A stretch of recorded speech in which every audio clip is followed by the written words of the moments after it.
Do you want to be happier in Christ every day? This devotional will help you achieve this as it invites you to begin your journey in the presence of Christ at the side of the Prince of Peace, learning from the Master the keys to life. Find Happiness in Christ by Sally Guardado. Good morning, dear friends. Today, April the 16th, our devotional is entitled The King's Touch. Wherever he went, in villages, cities, or the countryside, they brought the sick out to the marketplaces. They begged him to let the sick touch at least the fringe of his robe, and all who touched him were healed. Mark 6:56. The phenomenon garnered media attention. The distinguished woman walked among the humblest people, the deaf, the elderly, the homeless, the dying. And not only that, but she dared to shake hands with those branded as society's untouchables, AIDS patients. The less privileged benefited from Princess Diana's charisma and touch. One girl said that when she touched her, she felt better. She who left her palace in elegant clothes to be among her people was mourned by multitudes on the day she died. Her funeral was broadcast in 187 countries, which was watched by 2 billion people around the world. And countless flowers arrived in London for the occasion.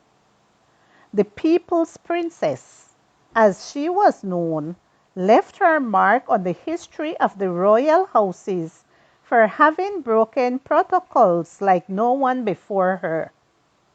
However, her life, although full of acts of kindness, was as imperfect as that of any human being.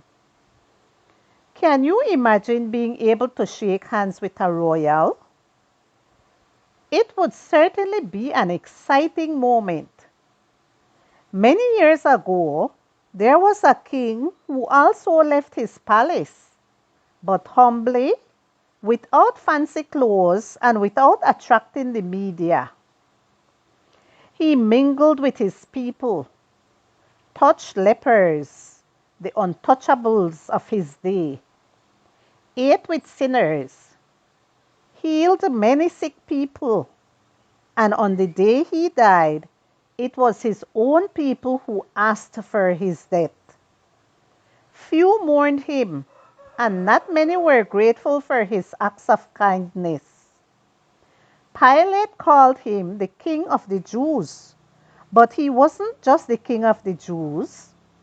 That king, unlike Diana, was sinless, and as a result, today stands at his Father's side, waiting for us to come to him. His name is Jesus, and he is my King. The touch that brought a little girl back to life, the touch that opened the eye of the blind, that wonderful touch of forgiveness for a sinful woman remains the same today. The good news is that when he wants to touch you and give you back the healing that your physical and spiritual life needs, would you like to shake the King's hands today? P.S. I'm happy for the King's touch. Wherever he went, in villages, cities, or countryside, they brought the sick out to the marketplaces. They begged him to let the sick touch at least the fringe of his robe, and all who touched him were healed. Mark chapter 6 and verse 56.